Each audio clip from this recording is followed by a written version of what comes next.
Hello and welcome to another Boogie Bow. How I Do It is what I'm going to title this one. So we're going to look at my little rack I have sitting beside me. And I've had this same setup for a few years now, which is a good indication that it works. I haven't had to change or add anything, yeah. On the top, where I'm pointing my finger, that's a Furman Power supply. Everything I got is plugged into that, so it protects. It's supposed to protect everything from surges and any bad voltage spike, yeah.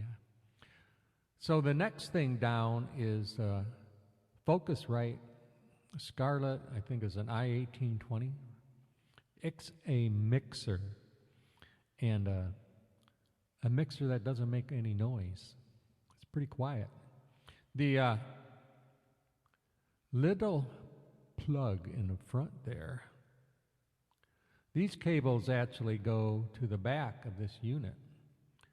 And how it works is there is a piece of software you need to run on your computer to make this go, right?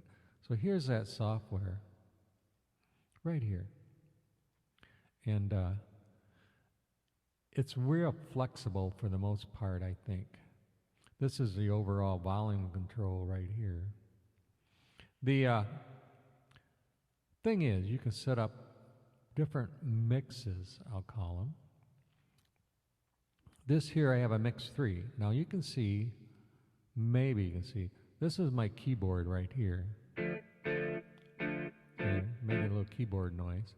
This is the microphone.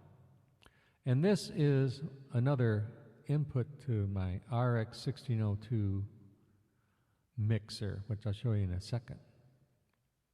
Now, all these those three things go out, and the output line comes right back in to this one, ports 1 and 2.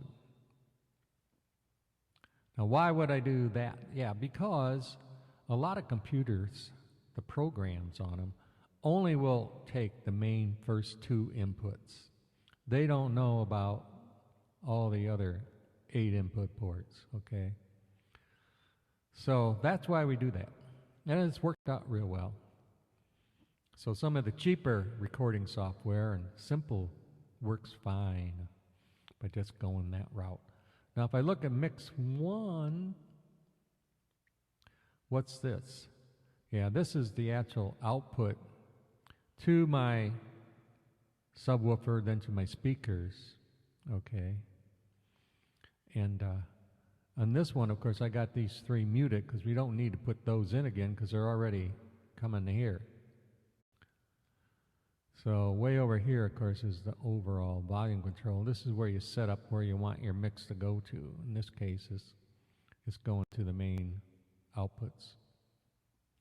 And the next thing we're going to look at, okay, is below that is this RX1602 mixer. Move it down just a little bit. Now, I don't have, at the moment, anything to do it. I could turn on, though, something here. And you can see a little, that one port I have the click going through from the keyboard.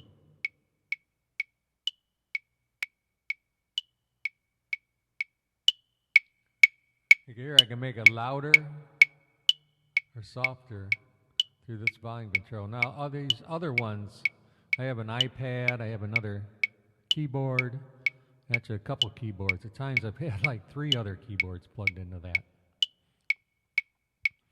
So I'll turn that click off. Annoying, right? But that's nice because I can make that real loud. And I can also put it on a separate track if I wanted to, if I was recording.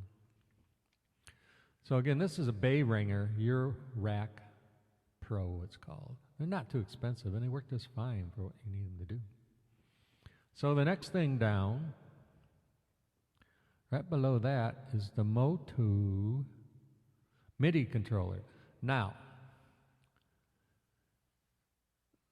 It's kind of questionable sometimes whether I need that because there's some free software you can kind of do the same thing with, but the hardware rack is a lot more convenient, I think. And there's another program, of course, on the computer you can use to set this up. Now you see when I press on my keyboard here, I do a little noise, it starts getting MIDI.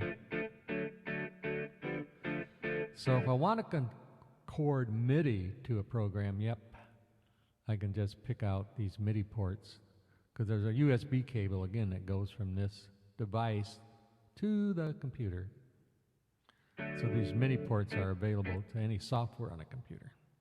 Now, the last thing in the rack here is this DigiTech Vocalist Live Pro.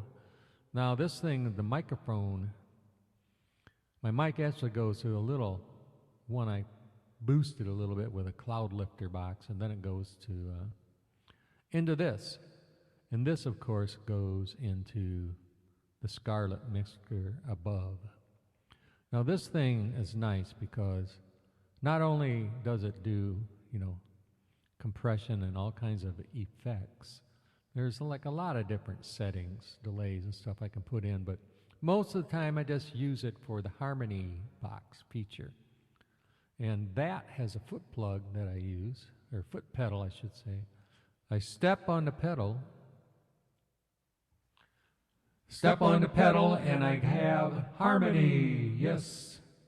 And there's a lot of different settings also, but the nice ones are on the left, right here.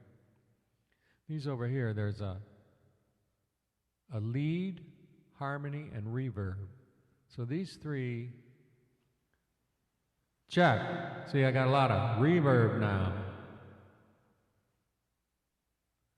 Those three are real nice. Turn some of that off, yeah. Because you can fiddle with it right on the fly. You don't have to go back into the menu. There's a whole menu system in this Vocalist Live Pro. Now I'm looking at actually maybe going to something newer and smaller in the near future, but this has really been super nice to have, yes.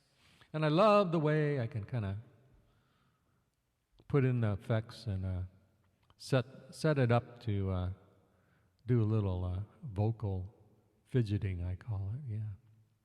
So that's a look at the rack again I use. Okay, so this setup's worked pretty nice, pretty flexible. I've used a lot of different recording software over the years, and it's worked with all of it. So thanks for watching, and if you're on YouTube, remember to subscribe.